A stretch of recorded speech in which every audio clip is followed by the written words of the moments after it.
Doctor ಬಾಬಾ, doctor Subhash Patriji ಚೈತನ್ಯ ಮಹಾಪ್ರಭುಗಳ ಪಾದಗಳಿಗೆ ಹಾಗೂ ಸ್ವರ್ಣಮಾಲ ಅಮ್ಮನವರ ಪಾದಗಳಿಗೆ ವಂದಿಸುತ್ತಾ, ಹಾಗೆ ಮಹೋದಾ ಫೌಂಡೇಶನ್ ಸಂಸ್ಥಾಪಕರಾದಂತಹ ಲಕ್ಷ್ಮೀ ರಂಗನಾಥ್ ಗುರೂಜಿಗೂ ವಂದಿಸುತ್ತಾ, ನನ್ನ ಮಾರ್ಗದರ್ಶಕರಾದಂತಹ ಗೀತಾ ನಾಯಕ್ ನಟಿ ಮೇಡಮ್ಗೂ ವಂದಿಸುತ್ತಾ, ಹಾಗೆ ನನ್ನ ತಂದೆ ತಾಯಿಗಳಿಗೆ ವಂದಿಸುತ್ತಾ, ಇವತ್ತಿನ ನನ್ನ ಟಾಪಿಕ್ ಬಂದು ಮುದ್ರೆಗಳ ಬಗ್ಗೆ ತಿಳಿಸ್ಕೊಡುವಂಥದ್ದು ಮೇಡಮ್. ಇದು ಆಲ್ರೆಡಿ ಮುದ್ರೆಗಳನ್ನ ಸರ್ ರಂಗನಾಥ್ ಗುರೂಜಿಗಳು ಹಿಂದೆ ಎಲ್ಲ ಮಾಡಿದ್ದಾರೆ.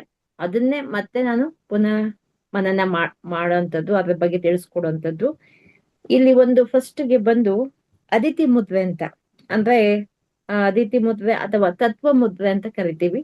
ಈ ಒಂದು ಏನಕ್ಕೆ ಅಂತಂದ್ರೆ, ಈಗ ಚಳಿಗಾಲ ಸ್ಟಾರ್ಟ್ ಆಯ್ತು, ಮಳೆಗಾಲ ಸ್ಟಾರ್ಟ್ ಆಯ್ತು, ಸ್ವಲ್ಪ ಕೋಲ್ಡ್ ಬಾಡಿ ಇರೋಂಥವ್ರಿಗೆ ಬೆಳಗ್ಗೆನೆ ಅವ್ರಿಗೆ ಇನ್ನು ಎದ್ದಿದ ತಕ್ಷಣನೇ, ಇಲ್ಲ ಮಾರ್ನಿಂಗ್ ಆಗ್ಬೋದು, ಇಲ್ಲ ಈವ್ನಿಂಗ್ ಆಗ್ಬೋದು, ಆ ಟೈಮಲ್ಲಿ ವಿಪರೀತ ಸೀನ್ಗಳು ಬರ್ತಾ ಇರ್ತವೆ. ಅವ್ರಿಗೆ ಕಂಟಿನ್ಯೂಸ್ ಆಗಿ 10-20-30 ಈ ರೀತಿ ಸೀನ್ಗಳು ಬರ್ತಾ ಇರ್ತವೆ. ಆ ಸೀನ್ಗಳನ್ನ ಅವಾಯ್ಡ್ ಮಾಡಕ್ಕಾಗಲ್ಲ. ಆ ತರ ಇದ್ದಾಗ ಅವರು ಇಂಗ್ಲಿಷ್ ಮೆಡಿಸಿನ್, ಬೇರೆ ಆಪ್ಷನ್ ಇಲ್ಲದೆ ಇಂಗ್ಲಿಷ್ ಮೆಡಿಸಿನ್ ಹೋದ್ರೆ ಸಮೇತ ಅದೇನ್ ತಕ್ಷಣಕ್ಕೆ ನಿಲ್ಲುವಂಥದ್ದಲ್ಲ. ಅದಕ್ಕೆ ಒಂದು ಮುದ್ರೆ ಇದಾವೆ, ಅದನ್ನ ತತ್ವ ಮುದ್ರೆ ಅಂತ ಹೇಳ್ತೀವಿ. ಈ ರೀತಿ ಕೈಗಳನ್ನ ಇಟ್ಕೊಂಡು ನಮ್ಮ ಹೆಬ್ಬೆಟ್ಟನ್ನ ಉಂಗುರ ಬೆರಳಿನ ತುದಿಗೆ ಈ ರೀತಿ ಟಚ್ ಮಾಡುವಂಥದ್ದು ಮಾಸ್ಟರ್ಸ್. ಇದನ್ನ ಅದಿತಿ ಮುದ್ರೆ ಅಥವಾ ತತ್ವ ಮುದ್ರೆ ಅಂತ ಕರಿತೀವಿ. ಕಾಣಿಸ್ತಿದ್ಯಾ?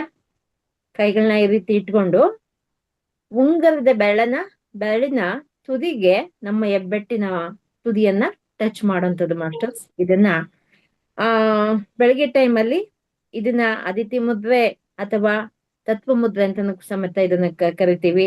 ಬೆಳಿಗ್ಗೆ ಎದ್ದ ತಕ್ಷಣ ಒಂದೇ ಸಮನೆ ಸೀನ್ ಬಂದಾಗ ಈ ಮುದ್ರೆಯನ್ನ ಖಾಲಿ ಹೊಟ್ಟೆಯಲ್ಲಿ ಮಾಡಬೇಕು ಮಾಸ್ಟರ್ಸ್. ಇದರಿಂದ ಸೀನ್ಗಳು ನಿಯಂತ್ರಣಕ್ಕೆ ಬರುತ್ತವೆ. ಮತ್ತೆ ಉಂಗುರ ಬೆರಳಿನ ಬುಡಕ್ಕೆ ಸೂರ್ಯ ಮಂಡಲವಿದೆ, ಆದುದರಿಂದ ಇಲ್ಲಿ ಉಷ್ಣತಾ ಶಕ್ತಿ ಹೆಚ್ಚುತ್ತದೆ. ಆಗ ಸೀನುಗಳು ನಿಯಂತ್ರಣಕ್ಕೆ ಬರ್ತವೆ ಮಾಸ್ಟರ್ಸ್. ಇದ್ರ ಜೊತೆಗೆ ಇನ್ನೊಂದು ಮುದ್ರೆ ಬಗ್ಗೆ ತಿಳಿಸ್ಕೊಡ್ತೀನಿ. ಇದು ಹೃದಯ ಮುದ್ರೆ ಅಥವಾ ಸಂಜೀವಿನಿ ಮುದ್ರೆ ಅಥವಾ ಆಕಾಶ ಪ್ಲಸ್ ಅಪಾನ ವಾಯು ಮುದ್ರೆ ಅಂತನೂ ಸಮೇತ ಕರಿತೀವಿ. ಇದನ್ನ ಯಾವ ರೀತಿ ಮಾಡೋದಪ್ಪ? ಇದು ಮಾಡೋದಕ್ ಮುಂಚೆ ಇದರ ಲಾಭಗಳನ್ನ ನಾನು ತಿಳಿಸ್ಕೊಡ್ತೀನಿ. ನಮ್ಗೆ ಈಗ ಗ್ಯಾಸ್ಟ್ರಿಕ್ ಆಗ್ಬೋದು. ಆಕಾಶ ಮುದ್ರೆ ಅಂದಾಗ ಅದು ನಮ್ಮ ದೇಹದಲ್ಲಿ ಇರ್ತಕ್ಕಂಥ ಗ್ಯಾಸ್ಟ್ರಿಕ್ ಸಂಬಂಧಪಟ್ಟಿದ್ದನ್ನ ಅದು ನಮ್ಮಿಂದ ಬಾಡಿಯಿಂದ ಆಚೆ ಹಾಕುತ್ತೆ. ಅಪಾನ ವಾಯು ಮುದ್ರೆ ಅಂದಾಗ ಹೃದಯದ ಬಡಿತ ಏರಿಳಿತ ಆಗ್ತಾ ಇರುತ್ತೆ, ಇಲ್ಲ ಜಾಸ್ತಿ ಆಗುತ್ತೆ, ಇಲ್ಲ ಕಡಿಮೆ ಆಗ್ತಾ ಇರುತ್ತೆ, ಅದನ್ನ ಬ್ಯಾಲೆನ್ಸ್ ಮಾಡುತ್ತೆ. ಜೊತೆಗೆ ಹೃದಯಘಾತ ಆಗುವಂತ ಒಂದು ಸಂದರ್ಭದಲ್ಲಿ ಈ ಒಂದು ಮುದ್ರೆನ ಮಾಡೋದ್ರಿಂದ ಕೂಡ ತುಂಬಾ ಉಪಯೋಗ ಆಗುತ್ತೆ. ಮತ್ತೆ ಇದು ತುಂಬಾ ಈಗ ಗ್ಯಾಸ್ಟ್ರಿಕ್ ಏನೋ ಒಂದು ಮಸಾಲೆ ಪದಾರ್ಥಗಳು ಇಲ್ಲ ನಾವು ತಿನ್ನುವಂತ ಆಹಾರದಲ್ಲಿ ನಾವು ಸ್ವಲ್ಪ ಟೈಮಿಂಗ್ಸ್ ಹೆಚ್ಚು ಕಮ್ಮಿ ಆದ ಸಮೇತ ಉಳಿತೆಗೆ ಬರೋಂಥದ್ದು, ಈ ಹೃದಯದ ಭಾಗದಲ್ಲಿ ಎದೆ ಭಾಗದಲ್ಲಿ ಸಣ್ಣ ಪುಟ್ಟದಾಗಿ ನೋವು ಬರೋಂಥದ್ದು, ತುಂಬಾ ಉರಿ ಆಗೋಂಥದ್ದು, ಆತರ ಇದ್ದಾಗ, ಮತ್ತೆ ಕೈಕಾಲುಗಳಲ್ಲಿ ಬೆವರು ಬಂದಾಗ, ಮೂತ್ರ ವಿಸರ್ಜನೆ ಬಂದಾಗ, ಹೊಟ್ಟೆಯ ಸ್ನಾಯುಗಳ ಕಾರ್ಯ ಸಮರ್ಥವಾಗಿ ಅದು ನಡೆಸೋಗೆ ಅದನ್ನ ಕೆಲಸ ಮಾಡುತ್ತೆ. ಅದು ಮಾಡುವಂತ ರೀತಿ ಈ ರೀತಿ ಇಟ್ಕೊಂಡು ನಮ್ಮ ತೋರು ಬೆರಳನ್ನ ಹೆಬ್ಬೆಟ್ಟಿನ ಬುಡಕ್ಕೆ ಈ ರೀತಿ ಇಡ್ಬೇಕು. ತೋರು ಬೆರಳನ್ನ ಹೆಬ್ಬೆಟ್ಟಿನ ಬುಡಕ್ಕೆ ಇಟ್ಟು ಉಂಗುರದ ಬೆರಳು ಮತ್ತೆ ಮಧ್ಯದ ಬೆರಳನ್ನ ಹೆಬ್ಬೆರಳಿಂದ ಈ ರೀತಿ ಟಚ್ ಮಾಡೋಂಥದ್ದು ಮಾಸ್ಟರ್ಸ್.